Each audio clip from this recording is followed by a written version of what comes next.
Moving on to coupling the pieces, take out the front pattern paper, unfold the center front, place the side front in position, lay the side front on the center front. Starting from the hem, sew to the top. You are to sew by 0.5 inch.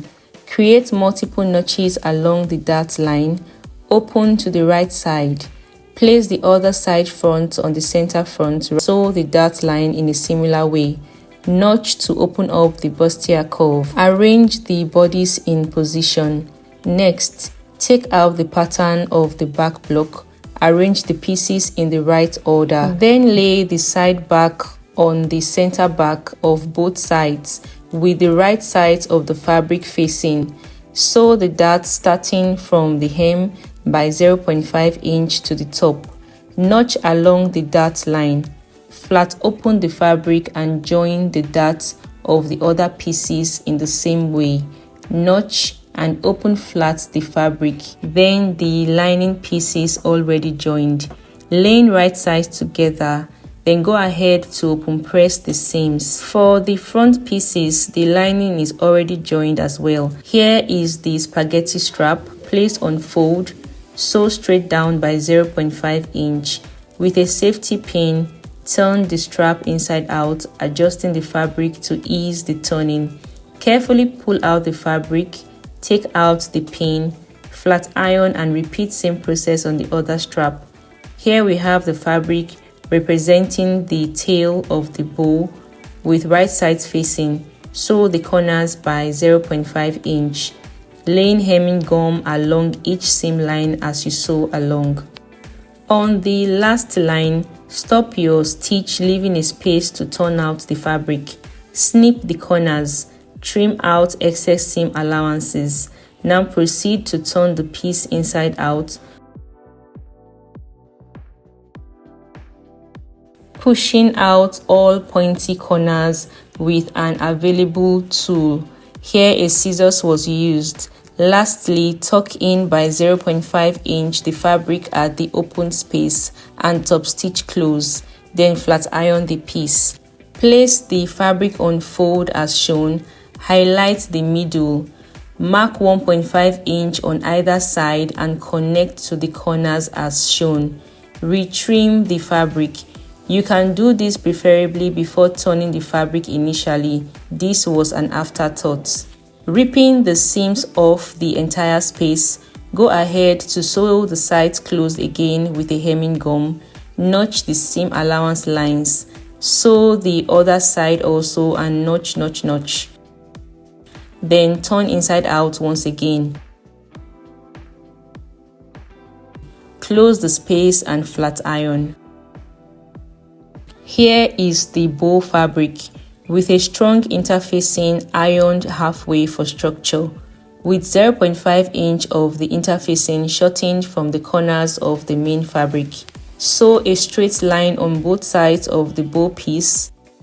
Turn inside out, pushing out the corners.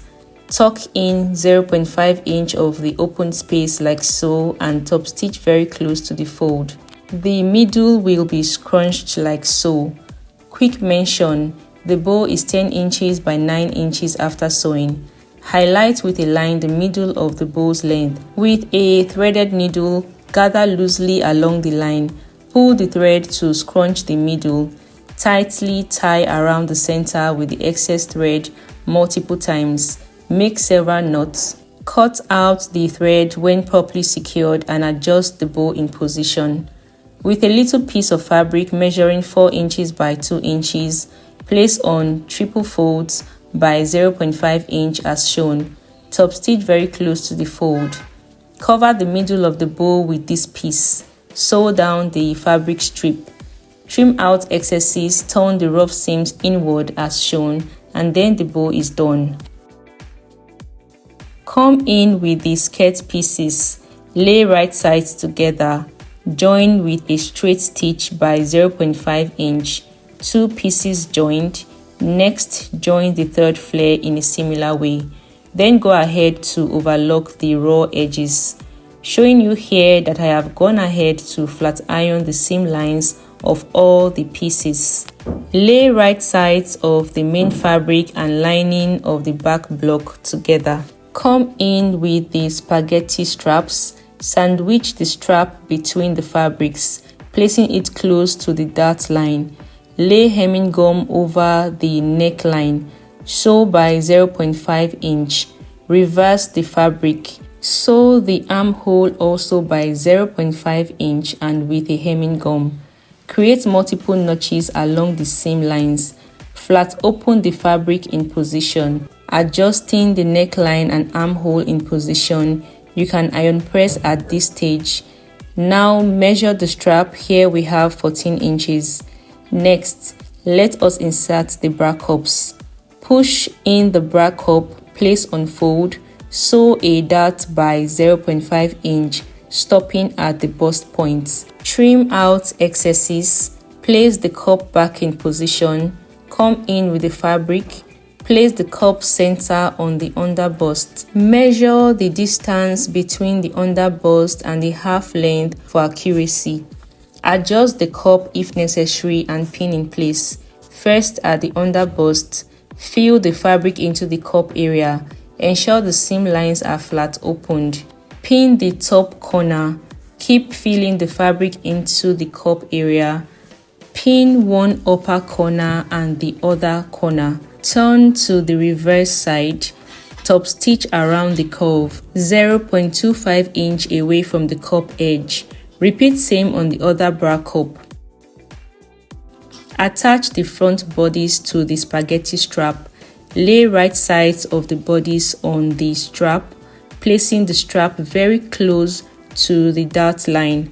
Top stitch in position. Attach the other strap in a similar way. Top stitch in place as well. Come in with the fabric serving as the lining, right sides together. Sew the over bust line with a hemming gum on the seam line by 0.5 inch. Remeasure the over chest, and here we have 13 inches. Sew by 0.5 inch on this side to close the armhole and 0.5 inch on the other side to close the armhole. Notch along the seam lines. Flat open the fabric to see all we've been sewing. If satisfied, repeat the same process of attaching the strap to the other back piece. With right sides of both pieces facing, pin in position and sew. Once done, overlock the side, the waistline and the other side. Join the center back by 1.25 inches with a loose stitch for the zipper allowance. Leave a space of 1 inch at the hem to join the flare. Place the bodice as it should be to sew down the sides. Mark the seam allowances of 1.5 inch and connect the points with a straight line. Go ahead to sew down the side shape. Flip the bodice and repeat same on the other side shaping. On the half length, fold in the seam allowance like a triangle like so, then pin in place. Do same on the other side seam. The bustier bodice is ready and we proceed to the next stage, attaching the flare.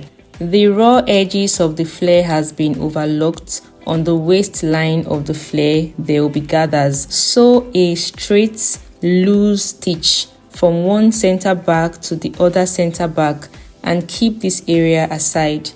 Proceeding to the flare's hem, come in with a 2 inches crinoline. Place on the edge of the hem. Do not pull on the crinoline as you sew. Ease the crinoline into every stitch. Sew down the crinoline by 0.5 inch following the tip just mentioned. This ensures the flare maintains the coily effect of the crinoline. Continue sewing by 0.5 inch all round the hem of the 3 pieces 180-degree flares joined together till you reach the end. Next step, don't roll the crinoline backward like this, but bend the seam allowance on the crinoline, top stitching it down as shown. This is a very important step that also contributes to having a better wavy hem. Do this till you reach the end of the flare. This is a humble appeal. Please subscribe to my channel. Lastly, bend back the crinoline, top stitching very close to the edge. Notice a bit of the fabric rolled backward and see how close to the edge the stitch is. Continue top stitching. You will notice the crinoline coil is taking effect. On reaching the end, turn to the right side. See the crinoline's width is well maintained. Back to the waistline. Pull on the thread till the waist circumference is achieved. Measure for accuracy till you get the actual waist circumference of 39 inches. That is 37 inches plus 2 inches zipper allowance. Adjust the gathers further if necessary. Measure the bustier's waistline as well. We have 39 inches. Place right sides of the bodice on the right side of the flare. Evenly spread the gathers. It is advisable to pin the fabrics together to keep it from moving around. Keep adjusting the gathers till you get the desired result. Go ahead to top stitch the flare on the bodice by 0.5 inch. Ease in the flare as you sew along if necessary. When the waistline is joined, see the look on the wrong side and the look on the right side. Assess the waistline to be sure no fabric was left out of the seam line. Next, to join the center back, come down by 10 inches from the waistline. Sew a loose stitch from the over chest to the 10 inches point. Make a back stitch and continue with a normal stitch to the dress hem. Back stitch again. The center back has been joined, ready for zipper installation. To assemble the bow and tail on the spaghetti strap, place the center of the tail fabric on the shoulder area of the strap. Top stitch in position. Place the bow on top like so. This will be tacked on either side of the middle line. For now, pin in place. For aesthetics, tack pearls around the edges of the bow and the tail or accessorize as preferred. Both bows has been attached. We go ahead to install this silver zipper. The zipper goes below the stop point mark. Center the zipper and top stitch on the seam allowance fabric from the bottom to the neckline. Reverse and top stitch the zipper from the neckline to the end point. Rip out the loose stitch sewn initially. Unzip the dress. Fold backward the excess zipper. Top stitch down for a better finish. Repeat same on the other zipper line. To the rough edges of the crinoline, use a fabric piece folded backward at the top and folded at the bottom. Top stitch by ½ inch. Flatten out the fabric. Double fold by ½ inch and top stitch again close to the fold. Do same on the other crinoline rough edge. Top stitch both sides in place. Zip the dress and also top stitch the zipper allowances fabric in place to flatten things around there. Do this on both sides as shown. Bows completely beaded. Unzipping the dress. Admiring the bows again and again. See the wavy crinoline hem, and this project is complete. If this tutorial was helpful, please drop a comment, like, share and subscribe. Don't forget to turn on your notification bell for more videos. Bye.